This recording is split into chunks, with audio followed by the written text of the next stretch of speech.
My name is Will Harris. I serve as a senator at large in the Student Government Association Senate. I'm also the chair of the Committee on Equity, Diversity, and Inclusion, which works to foster, enhance, and maintain a diverse and inclusive culture for all stakeholders in the University of Georgia community. Based on student demands, the Senate has compiled a summer town hall series where we are bringing administrators together to answer questions students and parents are asking. So today, I'm excited to have you as our first guest from the Office of Institutional Diversity, Mr. Dominique Quarles. So, Dr. Quarles, will you please introduce yourself as well as what the Office of Institutional Diversity does? Yes. So yes, thank you for your introduction. Also, thank you for having me here today. SGA is one of those student organizations that always pull at my heart, being that I was a member of my Student Government Association for a long time in undergraduate and graduate education. So do know that I appreciate the work that you all do. The Office of Institutional Diversity. So I serve as the director within the Office of Institutional Diversity, the Director of Diversity and Inclusion. We have another director of our Peach State LSAT program, and I'll talk about that a little later. But we're led by our Vice Provost, Michelle Cook, who also serves as the institution's Chief Diversity Officer. So we're an administrative unit in nature, and kind of our office programming specifically around students falls into three different buckets. We look at access, so students' ability to have access to the University of Georgia, success, opportunities to make sure that our students are successful when they come to the University of Georgia, and then engagement to make sure that they're able to engage in various conversations and in various activities around diversity, equity, and inclusion. And so that's it in a nutshell, and I can go through those different components with you all as we talk more throughout today. So. Okay, yeah, thank you, Dr. Quarles. That sounds great. So we're going to jump to our questions submitted by students and parents. Okay. So my first question is, can you give an introduction into the resources that OID offers?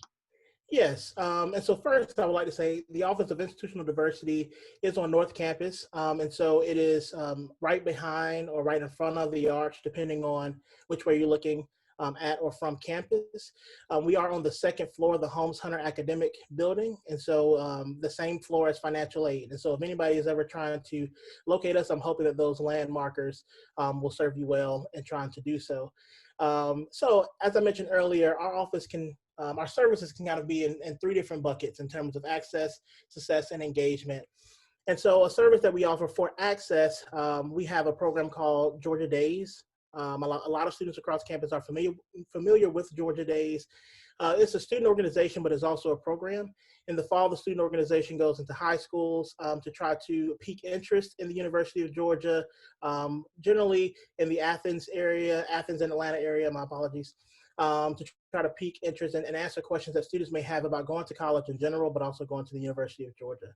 Our office also hosts a visitation weekend called Movimiento Latino for our Latinx students to make sure they have access to the University of Georgia as well. And we pull resources so they can see the community that they can have here at UGA.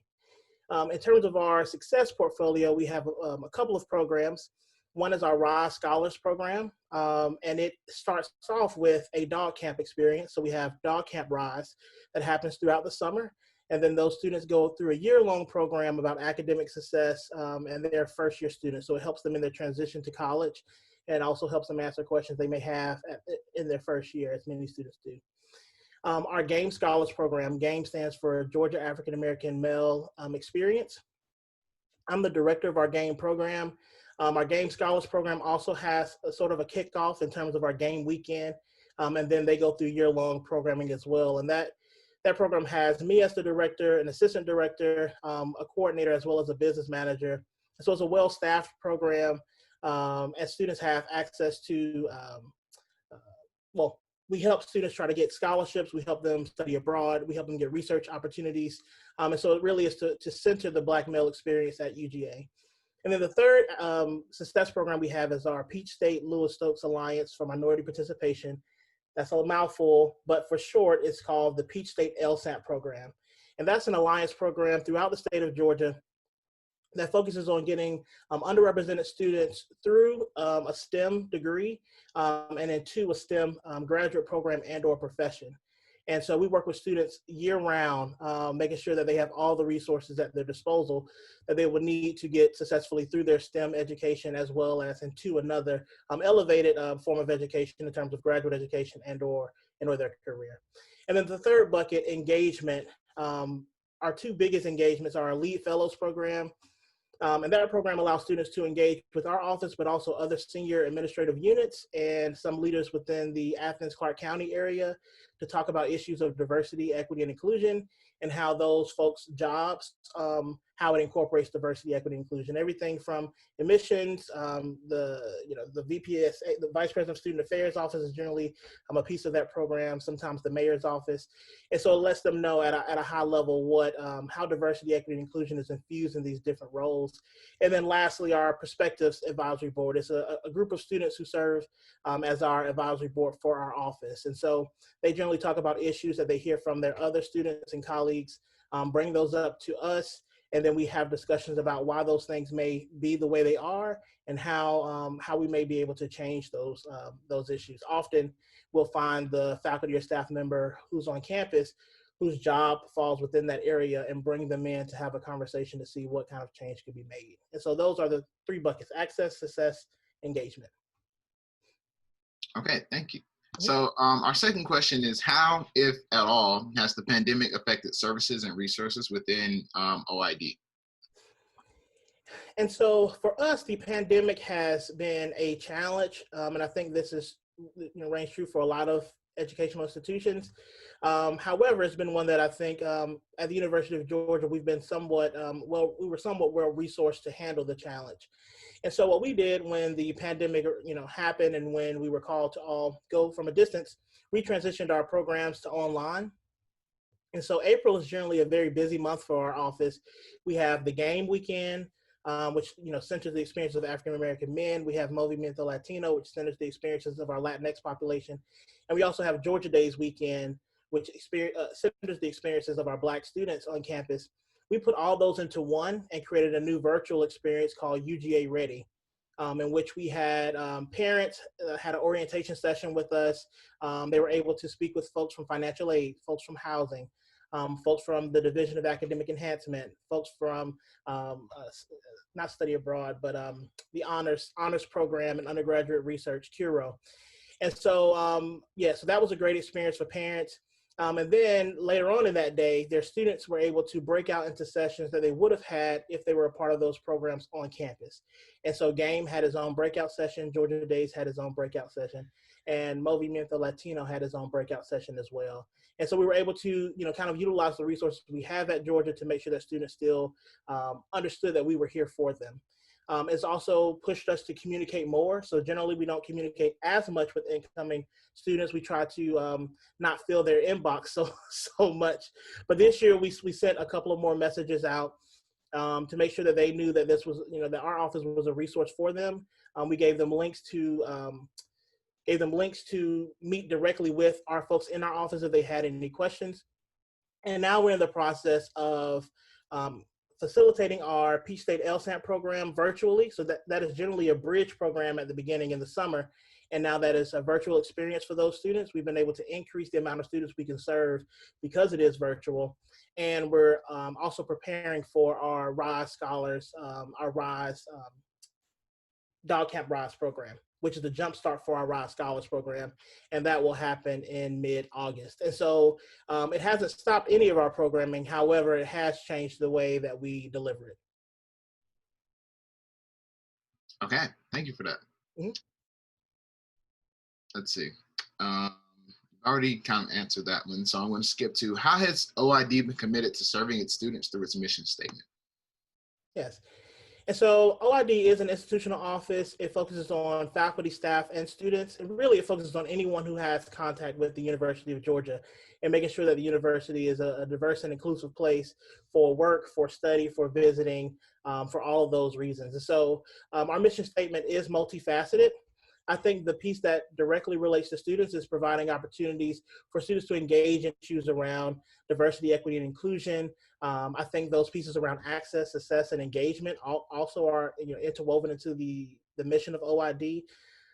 We often get called upon to either be at events and or sponsor campus events that center around diversity, equity, and inclusion, and or sometimes student events that center around those topics.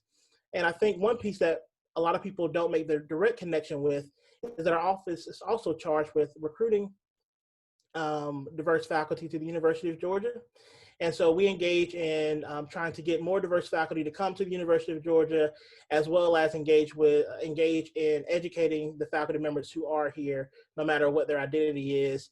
We have a certificate in diversity and inclusion program in which faculty and staff are able to go through to learn about different student populations and learn about different areas around diversity, equity, and inclusion at large.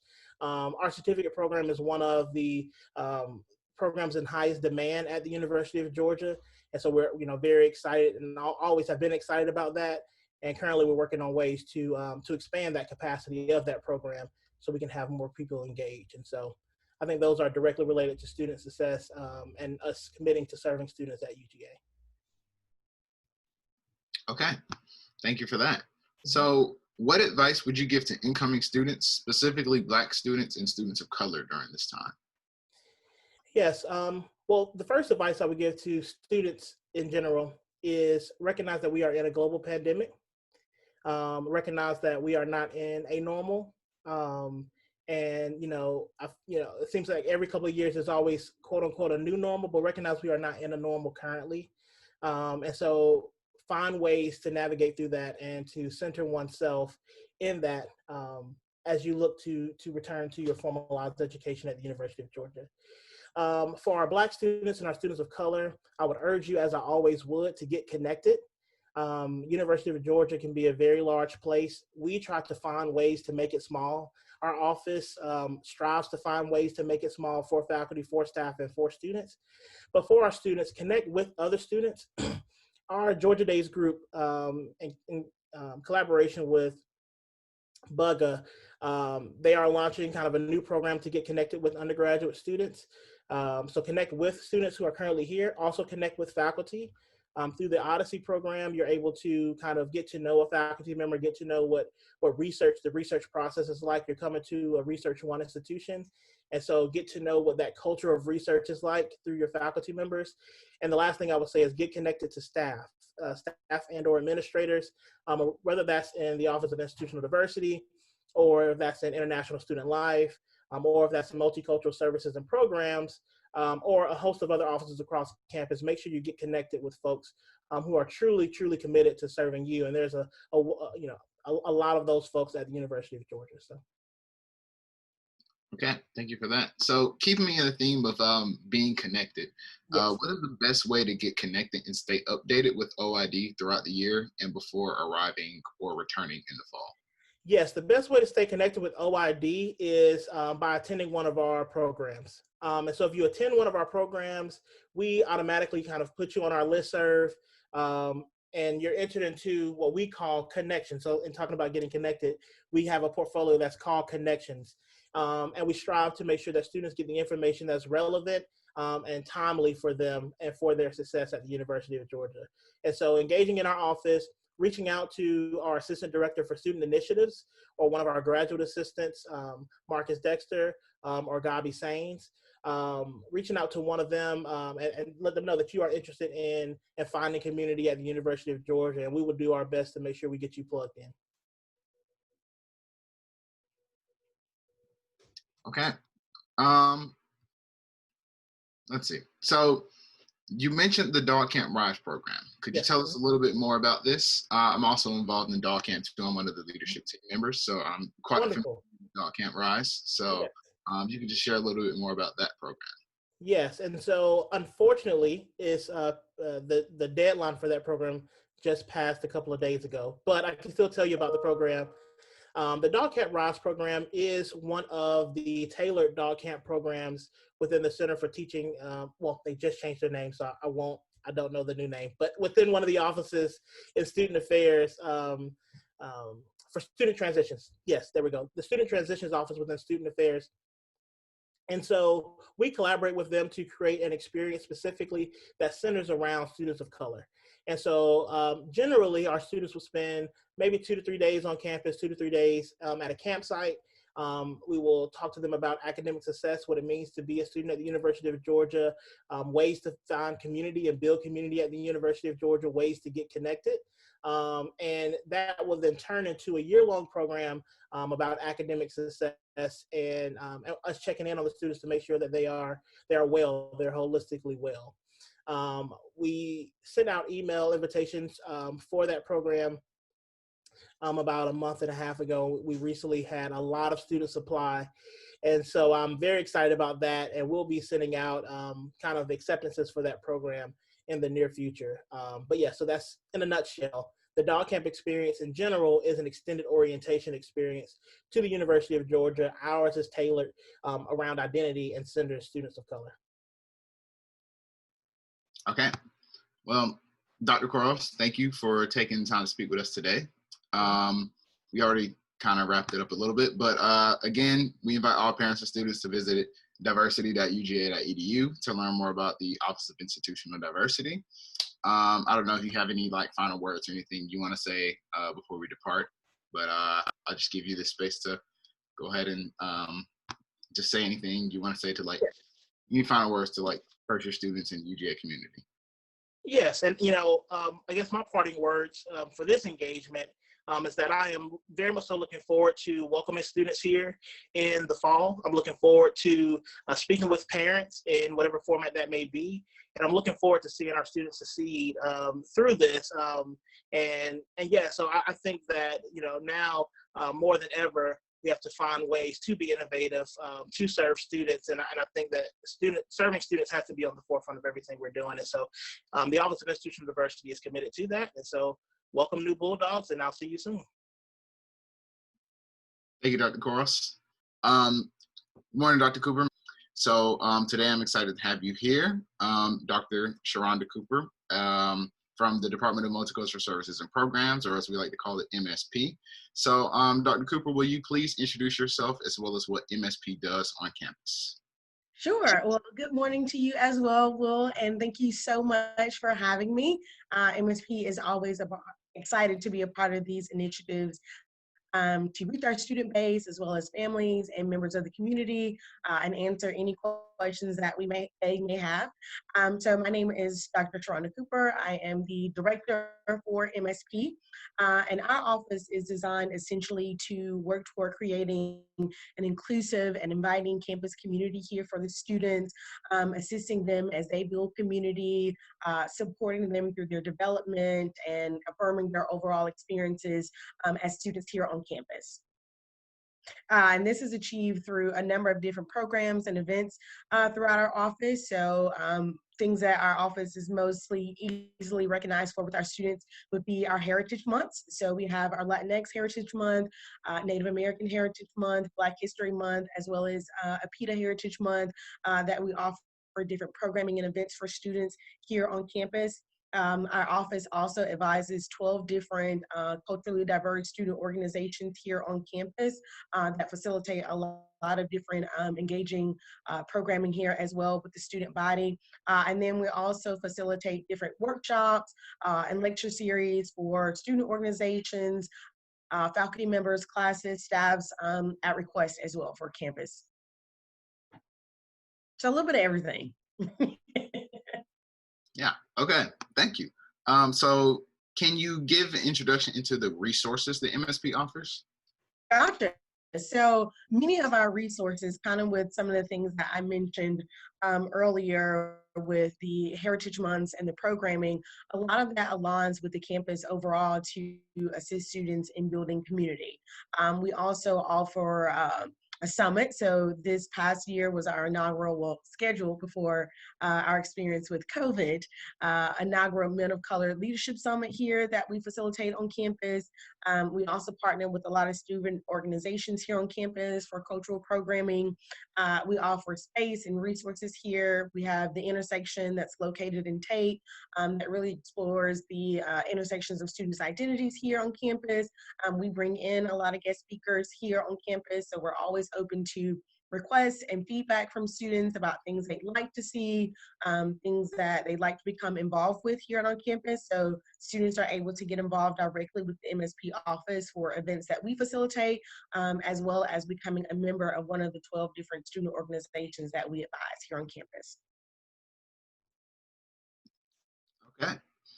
So how has the pandemic affected services or resources within MSP? Sure. I think MSP and align with a lot of different campus organizations here on campus.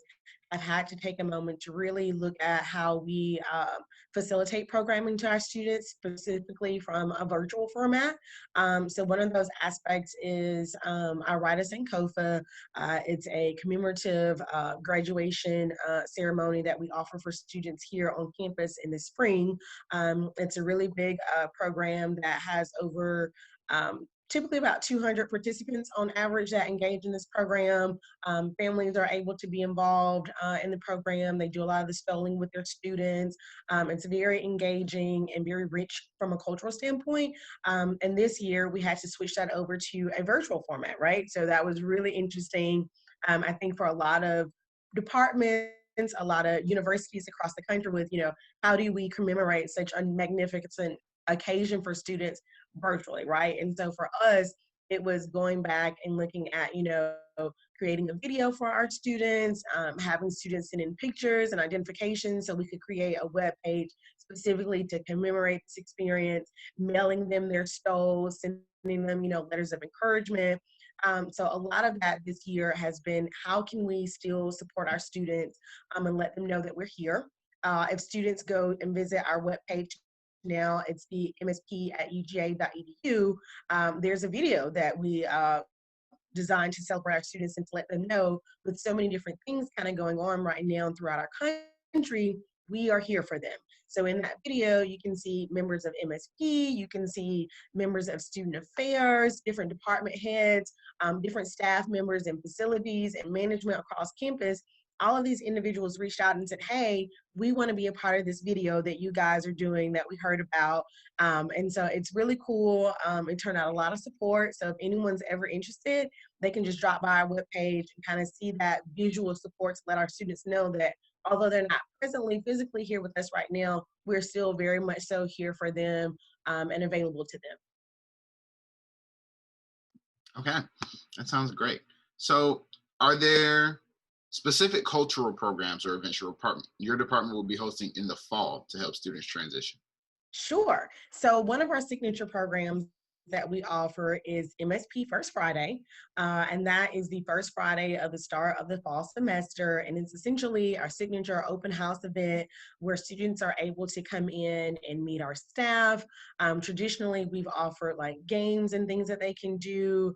It's an open space for them to also meet members of our student organizations in the event that they're interested in learning more about any of those opportunities.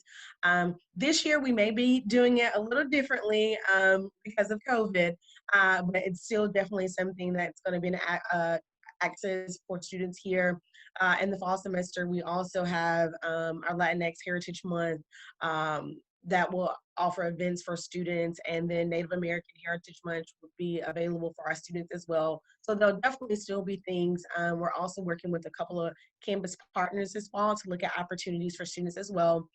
So they'll definitely see things. And again, if they go visit our webpage, it'll be a list of different offerings that they can look and say, hey, what are they doing? Or if there's something that they'd like to do this fall, they can always shoot us an email and say, hey, have you guys thought about doing this?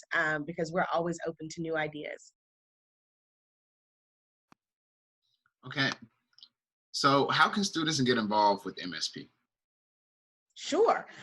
So a lot of our organizations particularly for first year students, a lot of our organizations offer first year councils where students can kind of come in and join membership to really learn about what does it mean to be a part of this organization. A lot of the organizations specifically look at cultivating that student interest and really helping with their transition here to the university.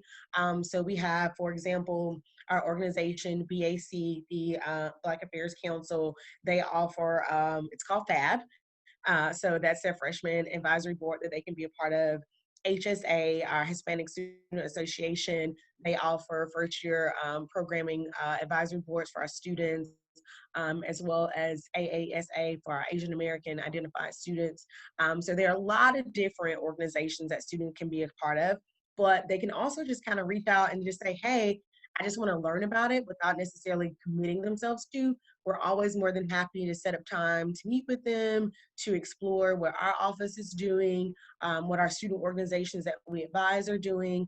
There are sometimes volunteer opportunities. So we do different give back events throughout the year. I know last year during Native American Heritage Month, we did a wellness drive in partnership with Advantage Behavioral Health for individuals regarding areas of mental wellness and mental health.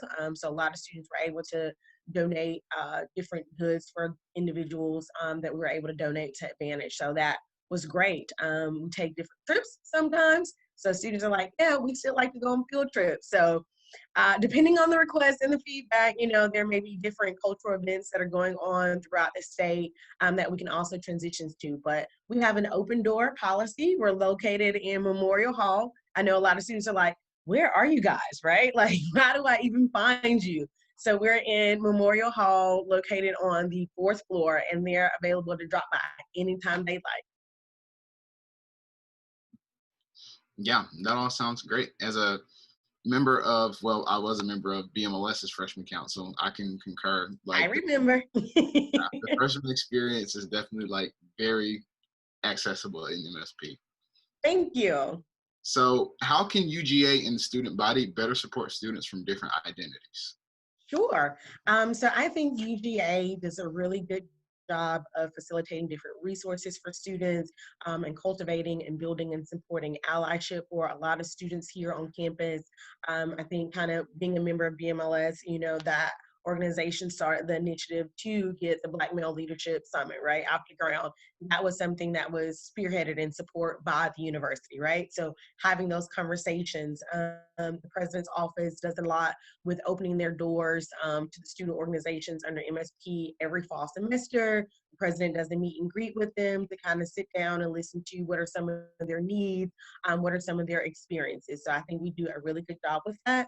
But there's always opportunity to grow, right? There's always opportunity to learn more, to dialogue more.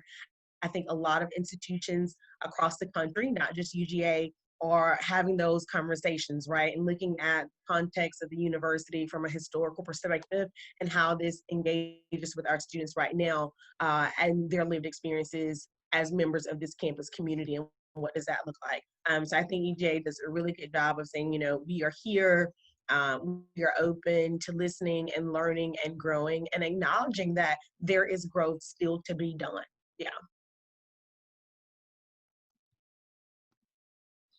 Okay. So how has MSP been committed to serving students through its mission statement?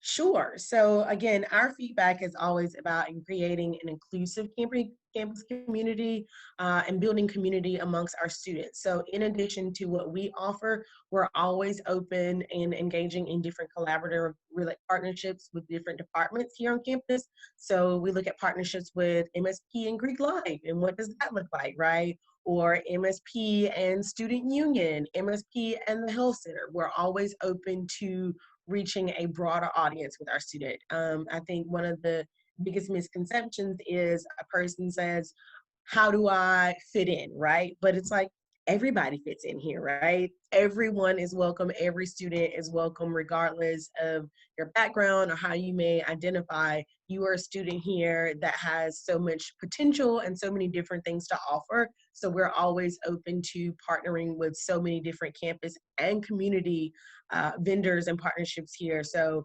that is a really big piece for us that we're growing. Another aspect that we're venturing into is building those partnerships with graduate schools. So a lot of our students that visit MSP are going off to pursue different terminal and advanced degrees. So one of the things that we've been really intentional about is looking at some of those graduate school departments here to further build and develop some of those pipeline experiences for our students, because it's like, hey, if you had a great undergraduate experience, what do you think about your graduate school experience here, and looking at UGA as a very viable option for those experiences as well? Thank you, Dr. Cooper. So what advice would you give to incoming students, specifically students from marginalized communities? Sure. I will share that I am a native Athenian, right? So it's like a unicorn experience here at UGA. They're like, someone's actually from Athens. Yep, there are some people here from Athens. And I would say, as a person who grew up knowing this university, knowing this community, but also as a person who's had the experience of being a first year student, right? And kind of going into a university of this magnitude, definitely open yourself up to possibilities, right? Be open to trying new things, engaging in things that are different from what you may have experienced back home or during your high school. Looking at becoming a part of student organizations or clubs or activities that you're like, I've always thought about doing it, but I'm not sure. Go for it, right? If it doesn't work out, you can be like, yeah, I tried it, it didn't work out. Or it could be something that you're like, I'm really glad that I pushed myself. So I definitely say be open to stepping outside of your comfort zone and also recognizing that some of those anxiety that you may be experiencing, some of those questions of doubt that you may have in the back of your mind, just know that you're not the only student that are experiencing that, right? Like so many students are coming in saying, I don't know, or, having those what if moments. So recognizing that you're not alone and you have so many different partners here across campus that are always here to assist you. If you have any questions, we're always here to kind of navigate as you kind of discern through those resources that are available to you. But I always say go for it. Doesn't hurt to try. Okay, so what are you most excited about this fall? I am excited to see my students. I miss y'all, Will. I miss all of my students. I miss your faces. I miss the shared experiences that I learn about. As I mentioned earlier, in the MSP, we have an open door policy. So there's nothing for students to kind of drop by my office and share with me how their weekend was, or what's going on with their classes, or what is it like applying for graduate school, or looking for a job or an internship. So I got into student affairs because I really love that student connection. My background is I'm actually a licensed professional counselor. So I've always gravitated to those lived experiences and how I can assist and serve as an advocate and also as a person of support for our students. So I am mostly looking forward to having you guys back. I know things may look a little different this year due to COVID, but I'm excited for that challenge to still create a very engaging and inviting campus community for you guys. Okay, and lastly, I just want to ask you, what is your favorite UGA tradition? My favorite UGA tradition, I think what is most dear to my heart, and I always find it very interesting, is the arch and students not going under the arch prior to graduation, right? And so it's most dear to me because it's funny to see how students will like purposely like avoid the arch. And it's like, oh, don't want to trip and fall in the arch, right? Like, so I like to just look at that when I'm up or going near downtown to see how students respond to the art. And it's like they'll stop and they'll look at it, or they'll think, or they may make a wish, but they will not will not walk under that arch. And I love the commitment to that tradition amongst the students, even though I laugh sometimes because students are like, I almost walked, but I didn't do it. I caught myself. Do you have a favorite? Yeah, actually, the arch is also my favorite. I just love the stigma and the mystery surrounding the arch. So I've always just really admired it, and I can't wait till when I graduate one day to walk under it and finally. I was gonna say, have you walked under it, or have you been adamant about not? No, I haven't walked under it. I'm very superstitious about that. So, but Nice. So Dr. yeah. Cooper, I just want to thank you so much for taking the time to speak with us today. We invite all parents and students to visit MSP, obviously on the 4th floor Memorial Hall, or it's msp.uga.edu. Yep, Correct? that's us. Yep. And take more time to learn more about not the office, multicultural services and programs here at UGA. Thanks, everybody. See ya. third guest for today is from the Department of International Student Life within Student Affairs, Mr. Justin Jeffrey. Mr. Jeffrey, will you please introduce yourself as well as what ISL is and does on campus? Sure. Well, thanks for having me, William. So my name is Justin Jeffrey. I'm Director of International Student Life. I've been in this role since July 2014, so just starting my 7th year, which is crazy to think about. But the department that I get the opportunity to lead has kind of a dual-focused mission of first and foremost serving our international student population here at the University of Georgia. We have about 2,700 international students hailing from over 109 countries.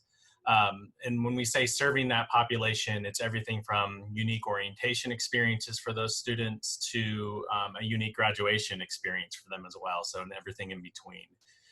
That international population is about 75% graduate students, so that definitely has us working with that population in a different manner than we would, traditionally with undergraduates. But we definitely still have undergraduate international students that we support through programs and services. The second part of our mission as an office is really focusing on working with domestic students, so students that call America home, and working with them to develop intercultural competencies, intercultural communication skills, creating space and supporting communities for many student organizations that focus on cultural identity. So anything from our African Student Union to the Vietnamese Student Association are groups that we directly advise as well. So all in all, our hope through both those areas of work is to bring an international perspective to campus to help internationalize UGA, to make sure that when students come here, they get a global experience and leave prepared to be successful in a global world. Hey, thank you. Sounds great. So can you give an introduction to the resources that ISL offers? Sure. So I'm going to probably refer most times today in the 2 buckets of work that we do. So with international students, a lot of our support at the beginning of the year is through an orientation program. Obviously in COVID-19 situations that we're in now, that has shifted to an online delivery. So we're currently live with that orientation for international students. And we continue that support and work with those students throughout the year with different programs and services that help them further acclimate to this new environment that they're in. So that could be anything from just helping them practice the English language, which is an incredibly complicated language. So we have programs like language labs. We have global buddies programs that help pair students with international students with an American student, and allows them to build that social network, which we know is incredibly important for their success. Now, when we think about the domestic students that we're serving, a lot of what we've talked about with the international student support piece are things that they can engage with, whether that's being a peer leader or being, a global buddy on the other side of that partnership. But we provide opportunities for them to just experience cultural programming. We teach a class that focuses on intercultural competency skills. That's a credit-bearing class that students can sign up for. And then everything in between is just kind of the informal advising and advice giving and supporting our student leaders as they develop their sense of cultural identity and what it means for them to be here in America learning. Okay, so you mentioned the Global Buddies program. So SGA has worked with ISL to help start the Global Buddies program. So could you tell us a bit about this program and how students can get involved? Sure, yeah, and we're very excited about that partnership with the SGA that launched last year. Due to just really a passion of one of the senators that, I think she herself had a partner or a friend that was international, and they just thought it was such an important thing for us to do to bring those populations together even more.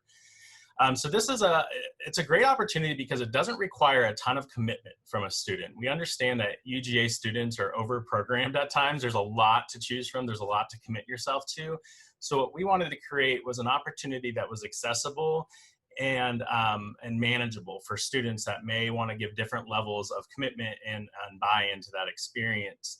So what it is, each semester is we launch an application, and it's pretty simple. It's on our website at isl.uga.edu, where you can go in and fill out the appropriate application. So there's one for a domestic student and one for international students.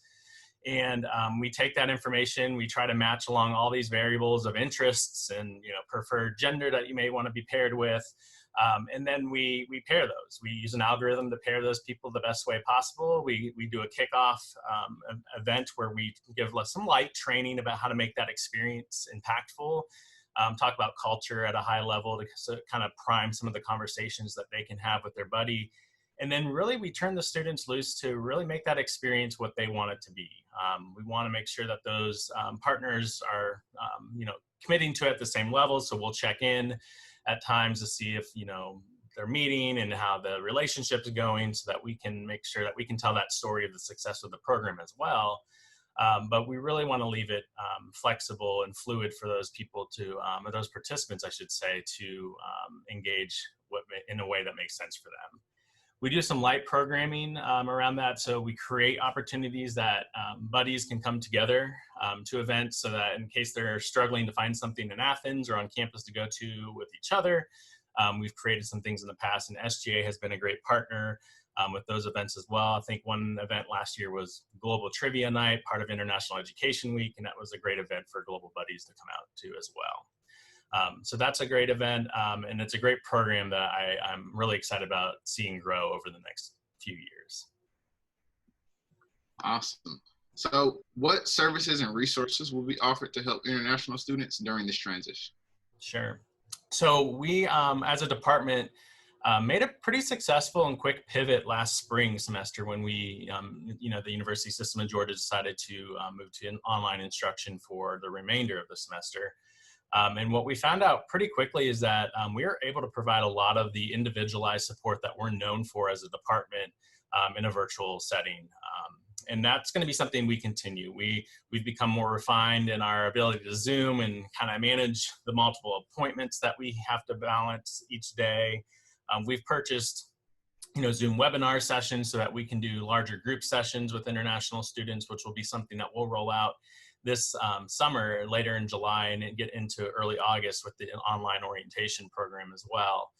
So the online, the advising piece is going to be something that's very prevalent for our international students. So if they have questions like they've always had around leases, how to get a license in the US, to where should I go grocery shopping if I'm here, those conversations that may have happened face-to-face can now easily happen through Zoom and other digital forums. So we're really owning that space, the virtual space, and we're going to be able to continue to give that high level of support. We're going to be launching 2 initiatives this fall. One's going to be called ISL Circles, and one's going to be called the I Wish I Knew series. And they're both actually being developed in conjunction with a graduate international student we have. We're interning in our office this summer. The I Wish I Knew series is going to be exactly what it sounds like. It's going to be a series of workshops and sessions that are going to be focused on the topics of cultural adjustment that we often don't cover in orientation, or that we just don't think about until the student maybe is in their first or second year of being here at UGA. So we're trying to be a lot more proactive in that transition support. And with the COVID-19 context, a lot of that will be delivered through what we're in today, a Zoom session, a Zoom webinar, allowing students to both view a recorded version, but also be there live and asking questions and engaging with the content expert of whoever's leading that session. The ISL Circles initiative was going to be something, it's kind of similar, but it's going to be more focused on the resources here at University of Georgia and kind of these dimensions of wellness for our international students. So around psychological and mental well-being, and we're going to bring in experts that will talk about that and create space for international students to come and ask questions and create community with each other. So in addition to all the other things, coffee hour, all those things that we're exploring, kind of synchronous, asynchronous version of that, whether that's in person, whether that's virtual, we're going to be launching all those initiatives as well. We're just waiting for a few more details before we officially launch some of that. Okay, yeah, that all sounds great. So how has ISL been committed to serving international students during this pandemic? Sure. So really it started last spring. We had a large population of international students that were making the pivot like their American peers to online learning. So making sure that they were connecting with the academic support resources was first key and essential for us. Then we were very intentional about getting a probe out into our international student community that decided to stay in the US. And we actually found out the majority of international students stayed put. because there was a lot of unknown about travel restrictions and the ability to get back given just the pandemic. And what we found pretty quickly from that probe is major themes of areas of support that we had to develop some quick resources for. So how do I get food? How do I stay safe? Where do I get health care?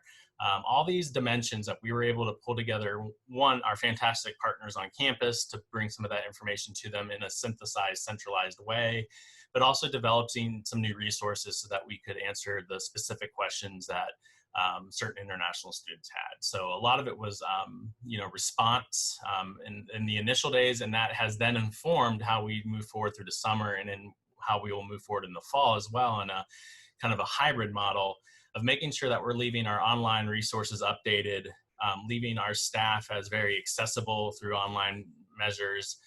And that's really, I think, what we're going to be doing moving forward is just embracing both the in-person and virtual spaces to deliver some of that resource support and also just overall international student support. Okay. So another question, how will orientation operate differently for international students? Sure. So that's that was probably the most disappointing thing for us. Our international orientation program is a week-long, in normal times, is usually a week-long in-person experience. It's high energy, long days. It's kind of what you've experienced probably being part of a program similar of just, a lot of high energy. You're exhausted at the end of the week, but you feel so refreshed at the same time. You're pumped up because it's been such a great experience. Unfortunately, we want to, due to the situation, we want to make sure everyone is safe. And we couldn't do that in person this year. And then the visa restrictions, the travel restrictions are creating other dynamics that we have to navigate.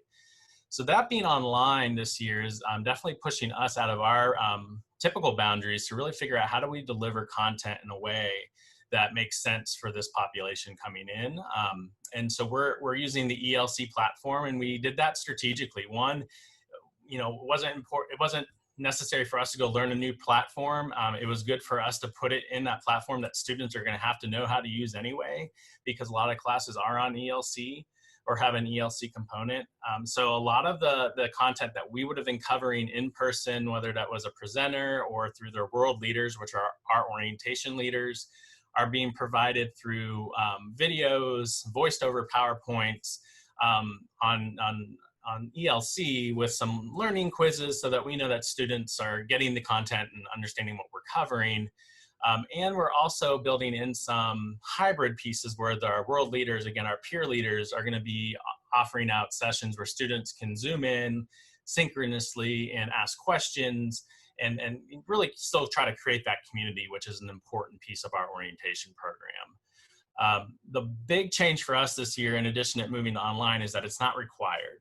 Typically, our in-person international orientation program is a requirement for undergraduate international students. That's no longer the case. We thought that was very important for them just to have that seamless experience with the new student orientation program this year. So we're really positioning our online international student orientation as a value-added component, meaning that they can go on and get that additional information. There's silver lining in everything. One thing that we're really excited about this online delivery is that it's going to be available for the entire year. So it's not like they came to the orientation program and if they didn't remember it, they had to come find us and ask us again. It's going to be on ELC. They're part of that ELC classroom for the entire year. They can refer back to those resources at any point. So that's a silver lining in this new delivery. Okay, so we know one of the things students at UGA love is International Coffee Hour. So can you tell us how these normally work and how it might be adapted in the fall with COVID-19 adjustments? Sure. So the International Coffee Hour program is one of the longest running programs here at UGA. I believe we're in our 47th year of operating that program, which is awesome. It's great that something like that persists that long. In normal times, what that event looks like is every Friday from, as long as there's class, every Friday in the spring and fall semesters, there's a time from about 11 to 1 in which we operate that program. So students can come, it's kind of a drop-in as you can, meet people that are new to you, maybe connect with people that you look forward to that opportunity each week to connect with. And then each week it's hosted by a different cultural group typically. Sometimes we have university resources or departments host it, But usually it's an ISL organization that's hosting, or another culturally related organization hosting. And through that hosting, they showcase their culture through the food options they provide, through performance components. And we're really big on the passive education pieces, just given the nature of the program is something that people aren't coming and sitting and giving their attention to a presenter for the entire time. It's that they may have 10 minutes between class and they want to come in and just experience that culture a little bit. So that's what it looks like in its normal capacity. And again, in normal times, we have over 300 students that come to that on a weekly basis, which is awesome. But in the new COVID-19 reality, with us being responsible in delivering programs that are in person with social distancing guidelines, most likely what we're going to be doing is extending the footprint of the program. So something that might go to, maybe 11 to 2, giving it an additional hour, and making it more of a reservation, claim your spot kind of event. So something that maybe per hour, we're offering out 60 slots so that you can come from 11 to 12, 12 to 1, or 1 to 2. And we'll have probably some sort of online registration system, probably through Involvement Network, where you can claim your spot. And then just see how that goes, to see how many people who are claiming their spot actually show up, and then obviously respond logistically as we need.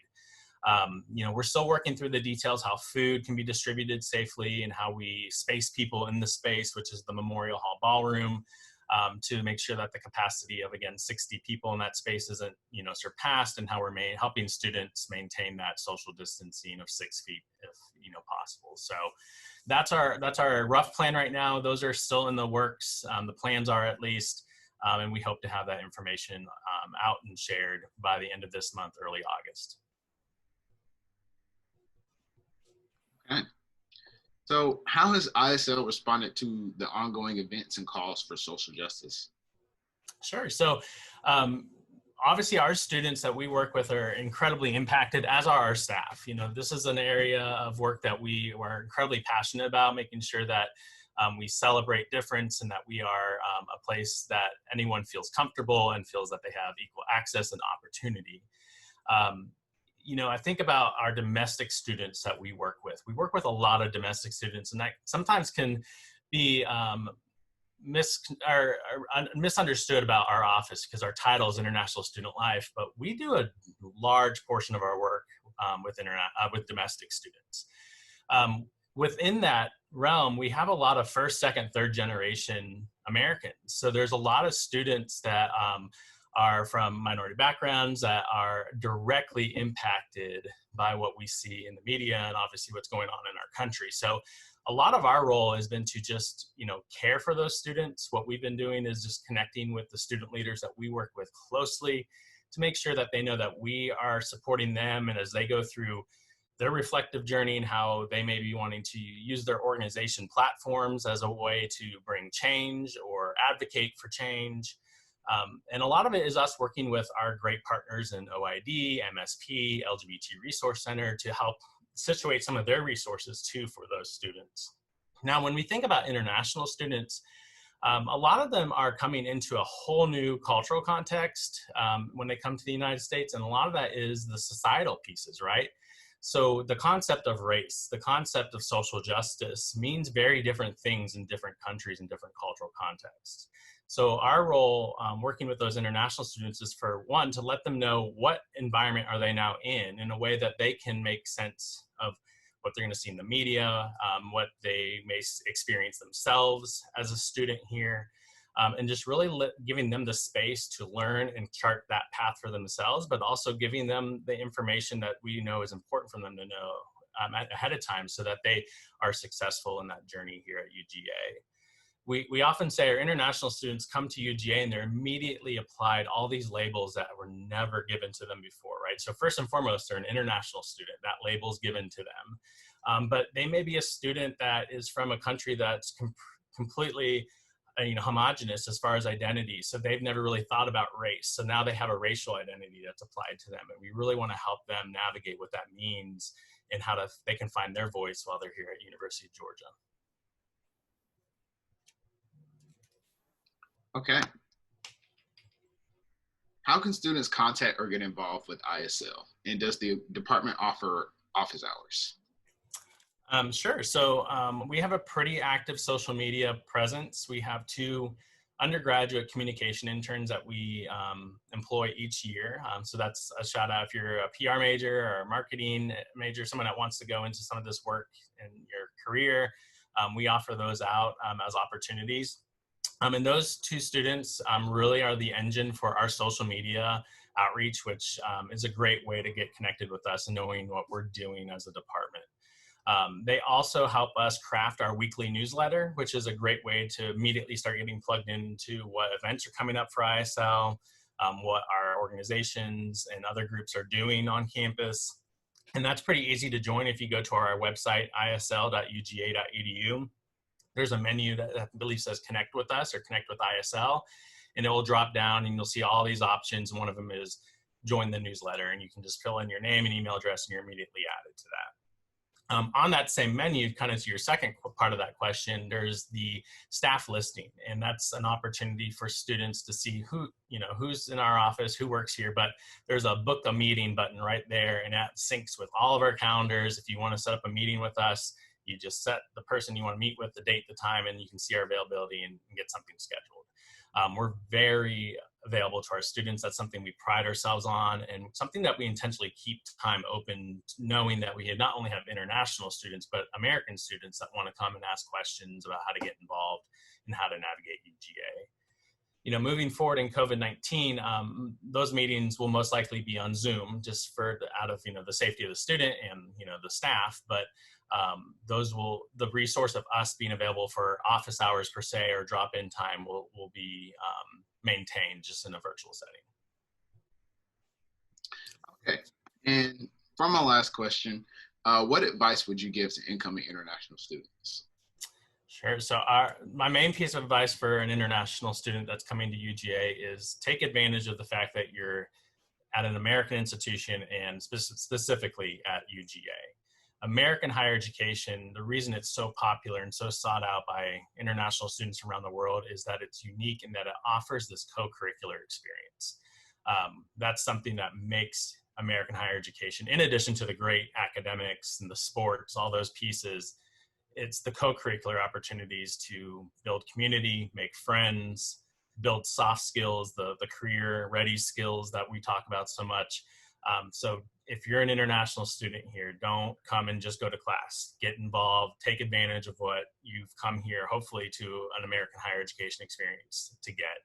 And then especially the UGA piece, get to know the students, get to know your American counterparts. UGA American students are an amazing group of students that are incredibly compassionate, eager to learn, really involved. So take advantage of that unique thing about being at UGA.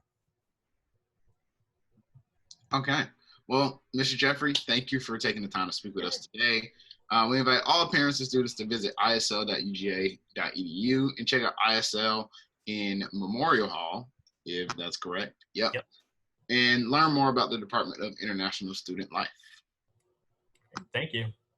Our fourth and final guest for today is from the LGBT Resource Center within Student Affairs, Mr. Chad Mandala, or is it Mandala? Mandala, but I'll respond to either. Okay, yeah. Mr. Chad Mandala. Mr. Mandala, will you please introduce yourself as well as what the LGBT Resource Center does on campus? Yeah, so hey y'all, my name's Chad Mandala and I use he, him pronouns, and I serve as the director for the LGBT Resource Center, which is a department within the Division of Student Affairs at the University of Georgia. And so if we think about the institution overall and the to teach, to serve, to inquire into the nature of things being the mission of UGA, we like to think of the way that the center fits into that as education programming and advocacy work, right? And so we do education by managing the campus ally development program that we call Safe Space, and as well as going into classes and working with student organizations to do workshops and trainings and all of those sorts of things, really centered around spreading education and knowledge around how to support folks that identify as part of the LGBT community, as well as how to grow as an ally and all of those sorts of things. Programming, we put on all sorts of programming ranging from social programming to educational programming and things that exist in the middle that are sort of social and educational. So ranging from a program like Sugar Rush that we historically do in the fall, which is basically the beginning of the fall semester is tough and everybody's trying to make friends. And so why not do that over candy as an icebreaker, right? Like you can bond over why Butterfinger is the best candy of all time. And sometimes folks disagree, and it's okay if they want to be wrong.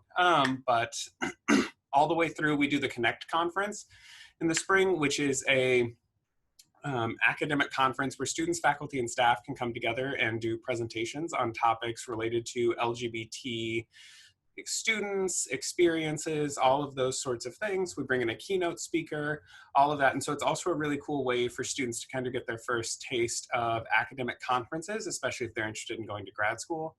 And then advocacy work really comes in when we serve as consultants for departments and colleges and units around how to create a more welcoming and inclusive space for LGBT students, faculty, and staff, as well as there are times where students are navigating some really tough and challenging situations, and we are here to help them sort of find their way around campus to really help address some of the issues they're facing. Because I think if there's one thing we can all acknowledge is that the University of Georgia is a really large and complex place, and there's some times where it's just really great knowing that you're not alone with whatever you're going through. So. Does that answer your question? Yeah, absolutely. Yeah. So how has the pandemic, sorry, I cannot talk right now. How has the pandemic affected services and resources within the LGBT Resource Center? Yeah, so I think the COVID-19 pandemic has really created a reality where things are different, right? Like the LGBT Resource Center is traditionally a space where folks are here in person. There are folks popping in and out of my office asking questions, and like I get to meet with students and engage with folks. I also spend a lot of time in meetings. And so all of that right now is happening in the way that we're doing this right now, right? Rather than us sort of being in the same space together, we are doing it from a distance. And so I think that has caused us to really think differently around concepts like, what does community mean when we can't be physically present? What does it mean to create a sense of belonging and welcome for folks that aren't physically with us, right? And so what does it mean for me to create a sense of belonging for you thousands of miles away, right? Like you could be anywhere in the world right now. And what does that mean for me to make sure that you feel welcome and connected to the University of Georgia? And so I think that's been the big thing that we've been thinking about since March, right? And like trying to work on is how do we engage, how do we do those things while also holding that, especially when classes are in session for students, that more time at a computer screen isn't necessarily always what you're looking for, right? Like I've had to go out and buy blue light glasses that on days that are especially like Zoom meeting heavy for me, I have to keep myself from getting headaches. And so I think it's really thinking about how do we do these things, how do we do them asynchronously, and how do we think differently, right? So I have been super grateful to be on a team that has helped us really broaden how we try to engage with folks, right? Like, so we have gone from just like posting flyers on Instagram to we generally have questions of the day that we're trying to engage folks with. Some of our team has really leaned into helping create Spotify playlists to help folks sort of feel like they are together, and like collaborative playlists for the team.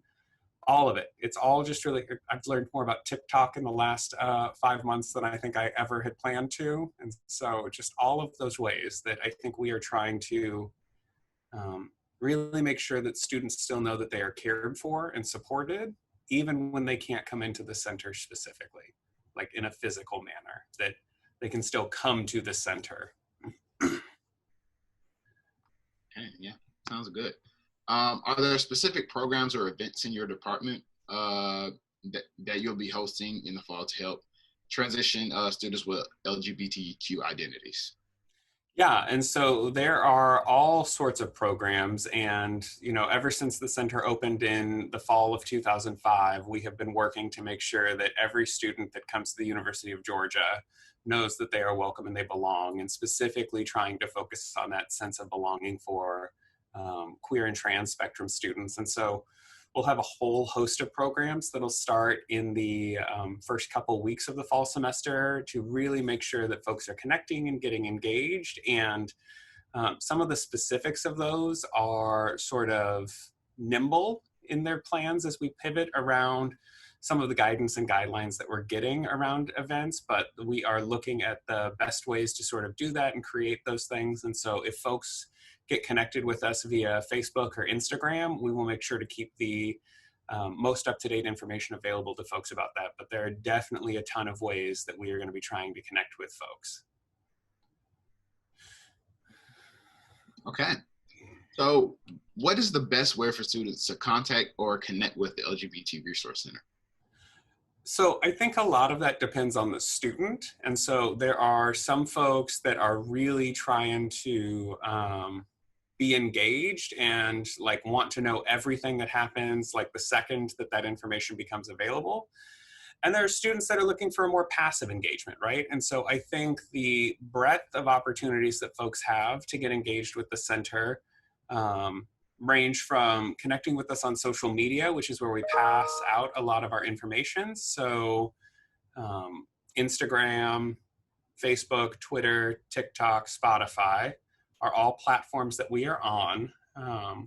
As well as you can connect with us if you go to our website, which is lgbtcenter.uga.edu. There's a bunch of great information there for folks that are trying to find some answers themselves, as well as you can sign up for our newsletter that during the fall and spring semesters we send out every 2 weeks that talks about the programs that are going on, different opportunities to get involved, all of those sorts of things.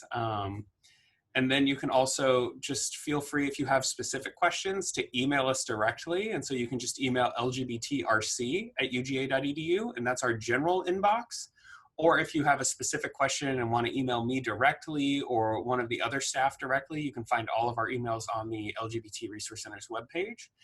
And then, like, if you're looking to get even more involved, we have student organizations like the Pride Alliance. We have student groups like PRISM and Grad Pride, a number of other groups, as well as our ambassador group that really goes out and does all kinds of programming and education work with the center. So there are a variety of ways to get involved, and some of them are just sort of passive and seeing the Instagram stories and answering some questions that we put up on our question of the day via Instagram.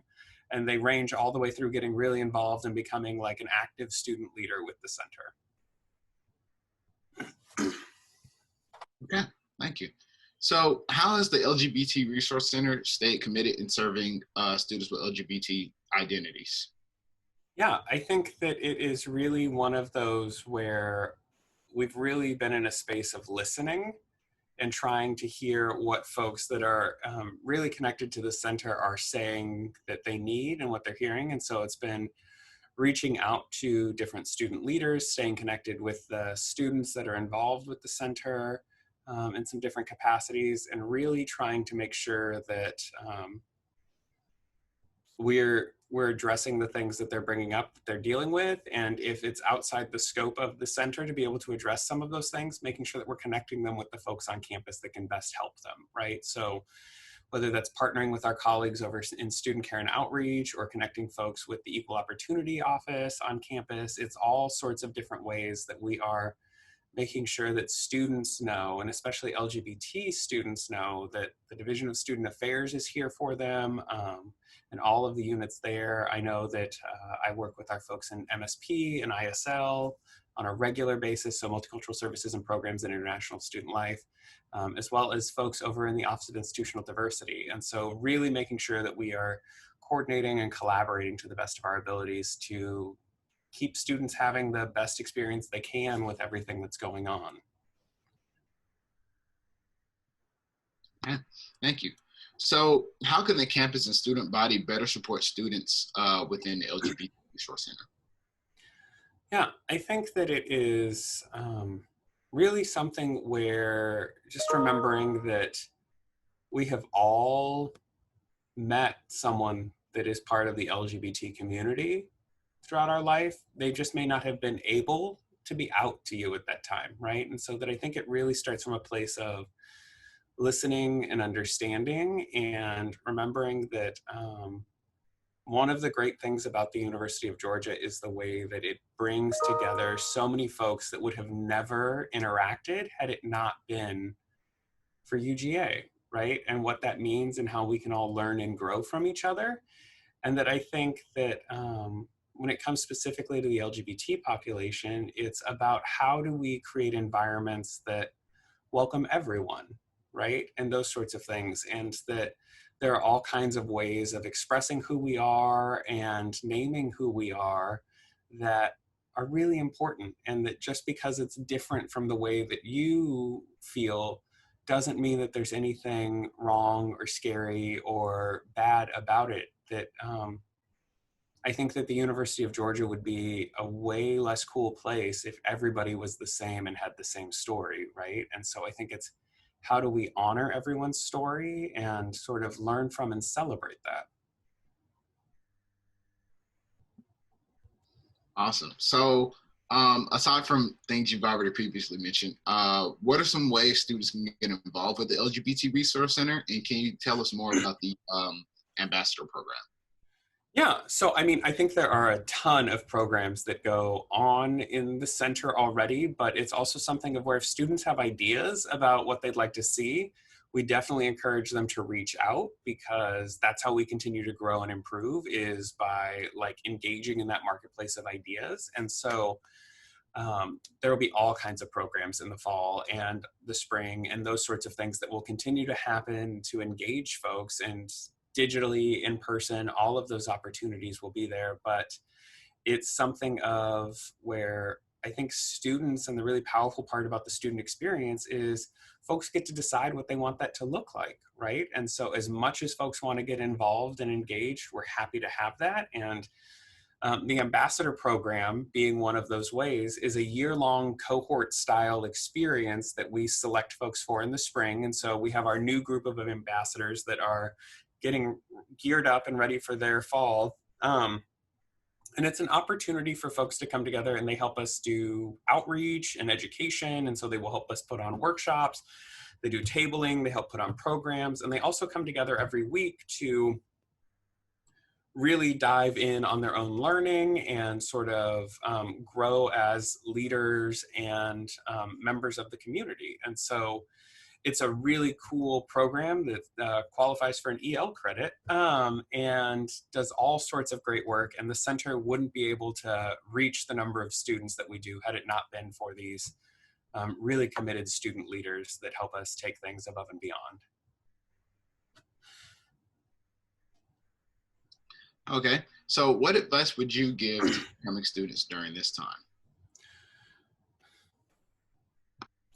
I think that the advice that I would give is that UGA represents the chance to really find yourself, right? That when you think about every educational opportunity you've had up until this point, they were also focused on getting the admission letter to the University of Georgia. And that after that point, there's really no roadmap anymore, right? Like everything from kindergarten to 12th grade was focused on getting to where you are now.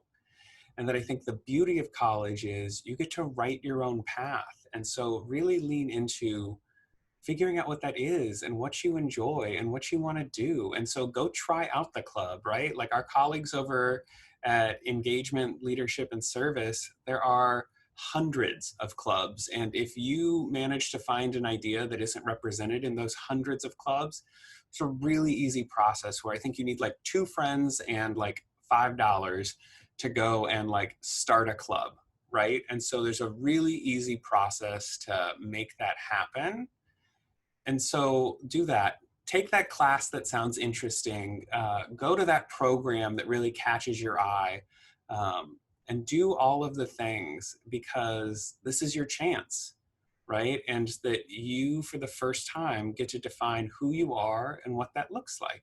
And I think that's a really powerful and exciting time. And so I think the other thing that I will say is that as nervous as you feel and think that you're the only one that's feeling that way, everyone feels that way, right? Like moving away to college and starting a new experience is like scary and nerve-wracking, but everyone feels the same way about that, right? Like, I don't know anyone, no matter how involved they are at the end of their college experience, that wasn't terrified the night before moving, right? Like, I think we were all nervous and we were all worried about how we were going to make friends and what that meant. And we were moving away to somewhere that was bigger and more complex than where we had been.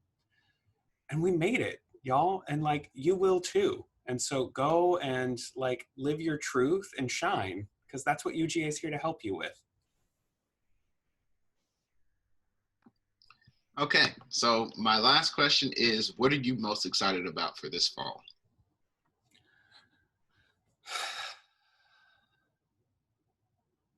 I think the thing that I'm honestly most excited about this fall is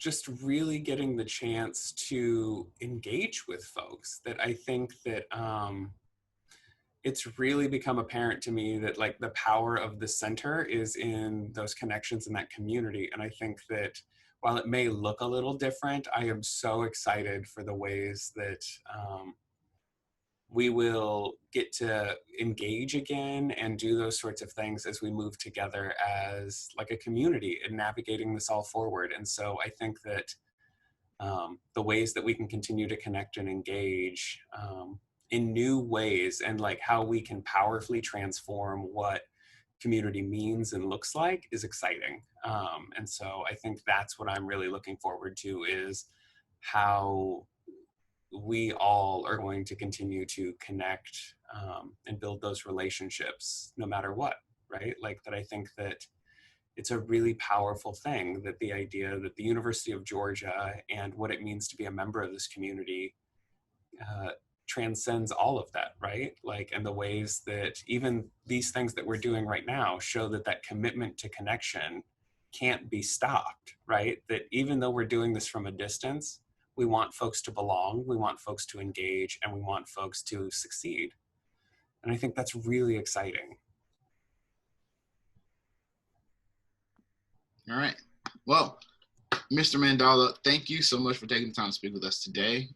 We invite all parents and students to visit lgbtcenter.uga.edu or hit up that email at lgbtctr@uga.edu. Is that what it is? lgbtrc@uga.edu. You were close. rc@uga.edu. Or, of course, always visit the LGBT Resource Center within Memorial Hall to learn more about the LGBT Resource Center here at UGA. I would also like to thank all of our guests who attended and spoke about how the university will be adapting this fall. If you have any additional questions, please do not hesitate to visit the sites on the screen, DM us on social media, or email your senator. Have a wonderful week, and go Dogs.